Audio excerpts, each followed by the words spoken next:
एलिया और उसका नौजवान नौकर दोबारा पहाड़ पर चढ़ गए।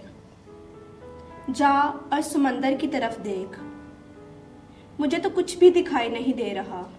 वापस जा और आसमान को देखता रह। 7 बार ऐसा ही हुआ। आखिरकार समंदर में एक छोटा सा बादल का टुकड़ा उठ रहा है।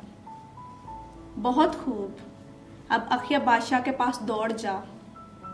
उसे कह कि फौरन घर चला जाए, वरना बारिश उसे रोके रहेगी।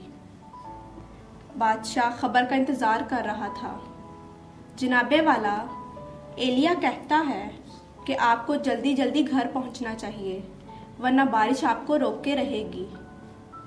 खुदा का शुक्र हो, आखिरकार मैं दौड़कर अखियब से पहले पहुंच जाऊंगा। बादशाह यज़रियल में अपने महल को वापस गया। आपने ये काम कैसे किया? एलिया ने जो काम किए थे, अखियब ने जाकर वो सब अपनी बीवी एजेबल को बताए। उसने तुम्हारे सारे नबियों को कत्ल किया, लेकिन कम से कम अब बारिश तो हो रही है।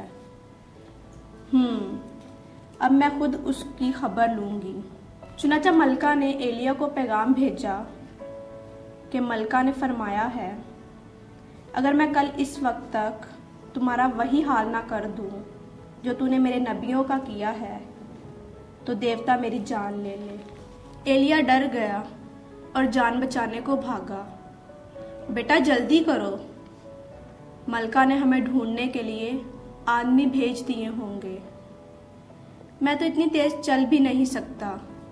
जब वो बियाबान के किनारे बैरसबा में आए तो एलिया ने लड़के को वहीं छोड़ा। बेटा घर लौट जाओ, बियाबान तुम जैसे लड़कों के लिए मौजू नहीं है। शुक्रिया जनाबे अली, खुदा हाफिज, खुदा आपकी रखवाली करे। सारा दिन पैदल सफ़र करने के बाद, खुदावन बस तू मेरी जान ले ले, मेरा मर जाना ही बेहतर है। कुछ देर बाद जब एलिया सो रहा था, उठ ये खाना खा ले। सुबह को खुदावंद का फरिश्ता दोबारा आया, उठ और खा, तुझे बहुत लंबा सफ़र करना पड़ेगा। शुक्रिया, मुझे मुकद्दस पहाड़ सीना पर चले जाना चाहिए। वहाँ इज़ेबेल मुझे ना पा सकेगी। उस खाने से उसे 40 दिन सफ़र करने की ताकत हासिल हुई। जब एलिया कोहे सीना पर पहुँच गया, एलिया एलिया तू यहाँ क्या कर रहा है? खुदावन क्या तू ही है? खुदावन मैंने हमेशा तेरी खिदमत की है, मगर इस्राएल के लोगों ने तेरा मज़बा ढा दिया है और तेरे नबियों को कत्ल कर दिया है। सिर्फ मैं ही बचा हूँ और वो मुझे भी कत्ल करना चाहते हैं। बाहर जा और पहाड़ की चोटी पर मेरे सामने खड़ा हो। खुदावन क्या तू यही है? खुदावन क्या ये तू ही है? लेकिन खुदावन आंधी में भी ना था। खुदावन मुझे जवाब दे। खुदावन जलजला में भी ना था और खुदावन आग में भी ना था। आग के बाद एलिया, एक दबी हुई हल्की सी आवाज़, एलिया तू यहाँ क्या कर रहा है? खुदावंद उन्होंने तेरे साथ अपना अहद तोड़ दिया है, सिर्फ मैं ही अकेला रह गया हूँ और वो मुझे भी मार डालने की कोशिश कर रहे हैं। ए एलिया वापस दमिश्क में जा और हिज़ाइल को अराम का अगला बादशाह होने के लिए मसा कर। उसके बाद सामरिया को जा और याहू को इस्राएल का नया बादशाह होने के लिए मसा कर। वहाँ से अबील महूला को जा और साफ्त के बेटे अलीशा को मसा कर। कि तेरी जगह नबी हो। हाँ खुदावन, मैं इन आदमियों के वसीला से अपने दुश्मनों को सज़ा दूंगा, लेकिन इसराइल में 7,000 आदमियों को जिंदा छोड़ूंगा, यानी उन सब को जिन्होंने बाल को सजदा किया, यानी उन सब को जिन्होंने बाल को सजदा नहीं किया और मेरे वफादार रहे हैं। चुनाचा एलिया वापस गया। पहले वो अबील महूला में रुका।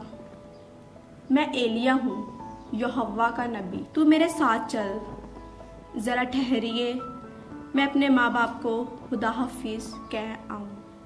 ठीक है, जाओ, मैं तुम्हें नहीं रोकता। और अलीशा ने अपने दोनों बैल ज़िबा किए।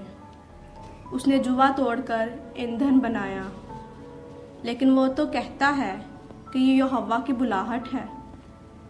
फिर वो एलिया के मददगार की हैसियत से उसके पीछे हो लिया। तो बच्चों, क्या आप सबको कहानी पसंद आई? जी हाँ। तो अभी ये कहानी ख़त्म नहीं हुई, इसका बकिया हिस्सा हम आपको अगले प्रोग्राम में सुनाएंगे। तो अभी मैं आपसे कुछ सवालात पूछूं? जी। देखते हैं आपको कितनी समझ आई है। मेरा आपसे पहला सवाल है, अखयब नामी बादशाह किस मुल्क पर हुकूमत करता था? अखयब नामी बादशाह इसराइल की कदीम सल्तनत पर हुकूमत करता था। सारा, शाबाश, आपका जवाब बिल्कुल दुरुस्त है। मेरा आपसे दूसरा सवाल है, अखयब की बीवी का नाम क्या था? अखयब की बीवी का नाम एजेबेल था। शाबाश, बिल्कुल ठीक जवाब है। मेरा आपसे तीसरा सवाल है, एलिया ने गुस्से में आकर क्या कहा?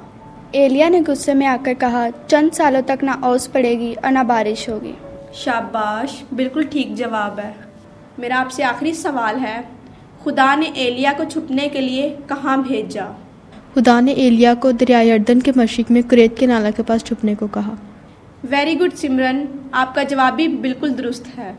अच्छा बच्चों, आप सबने कहानी सुनी है, तो अगर आपके जहन में भी कोई सवालात हैं तो आप मुझसे पूछ सकते हैं। मिस, मर्दे खुदा से क्या मुराद है? सोनिया, मर्दे खुदा से मुराद है खुदा का चुना हुआ जरिया। जब एलिया ने लोगों से बाल और खुदावंद में से किसी एक को चुनने के लिए कहा तो वो खामोश क्यों रहे? सारा, वो इसलिए खामोश रहे क्योंकि वो ईमानी तौर पर कमज़ोर थे। मिस, मेरा सवाल ये है, फरिश्ते के दिए हुए खाने से एलिया 40 दिन तक कैसे जिंदा रहा? मोमना, खुदावंद के लिए कुछ भी नामुमकिन नहीं है, और उसकी दी हुई रोटी असल में खुदावंद यीशु मसीह का बदन है, जिसे खाकर इंसान ज़िंदगी हासिल करता है। मिस अलीशा एलिया की मददगार की हैसियत से क्यों उसके पीछे हो लिया?